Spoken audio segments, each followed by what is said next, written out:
प्रधानमंत्री डॉक्टर मनमोहन सिंह ने रुपए के गिरते स्तर पर जताई चिंता।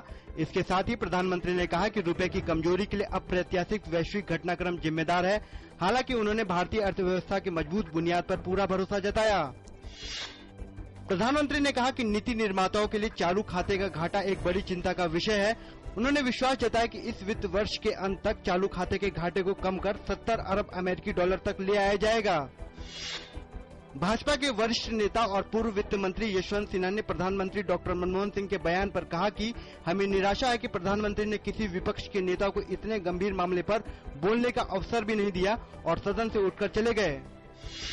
प्रधानमंत्री डॉक्टर मनमोहन सिंह ने राज्यसभा में विपक्ष के आरोपों का करारा जवाब देते हुए कहा कि विपक्ष सरकार को सहयोग नहीं कर रही है। उन्होंने कहा कि पार्टियों का संसद में आचरण अनुकूल नहीं है और बिना विपक्ष के सहयोग के आर्थिक सुधारों को लागू नहीं किया जा सकता। भाजपा ने राष्ट्रपति से कहा कि बेहतर होगा यदि देश को वर्तमान सरकार से मुक्त कर दिया जाए और चुनाव कराए जाएं। भाजपा के वरिष्ठ नेता लालकृष्ण आडवाणी ने कहा कि अनिश्चितता की वर्तमान स्थिति आर्थिक संकट से निपटने में सरकार की अक्षमता की वजह से है। इंडियन मुजाहिदीन के आतंकवादी यासीन भटकल और उसके साथी असदुल्ला अख्तर को आज दिल्ली के पटियाला कोर्ट में किया गया पेश। कोर्ट ने दोनों आरोपियों को 12 दिन की रिमांड पर भेजा। इससे पहले एनआईए की एक टीम भटकल को पटना से लेकर दिल्ली पहुंची थी।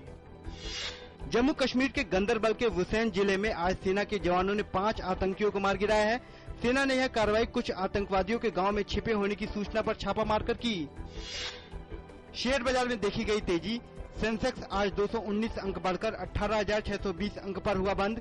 वहीं नेशनल स्टॉक एक्सचेंज के निफ्टी 63 अंक मजबूत होकर 5,472 अंक पर पहुंचा।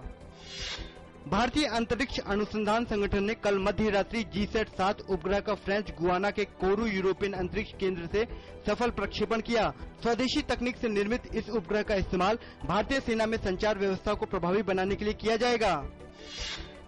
IPL स्पॉट फिक्सिंग कांड की जांच के लिए नई समिति गठित करने से इंकार करने के बम्बई उच्च न्यायालय के आदेश के खिलाफ याचिका पर उच्चतम न्यायालय ने BCCI, N श्रीनिवासन और इंडिया सीमेंट्स को नोटिस जारी किए। एशिया कप हॉकी प्रतियोगिता के सेमीफाइनल मुकाबले में आज भारत का सामना मेजबान मलेशिया से होगा। जीत की हैट्रिक के बाद टीम इंडिया की कोशिश इस लय को बरकरार रखने की होगी। ऑस्ट्रेलिया ने एशेज में मिली हार को भुलाकर इंग्लैंड के खिलाफ 2 मैच की T20 सीरीज के पहले मैच में जीत हासिल की। ऑस्ट्रेलिया ने इंग्लैंड को 39 रन से हराकर सीरीज में 1-0 से बढ़त बनाई।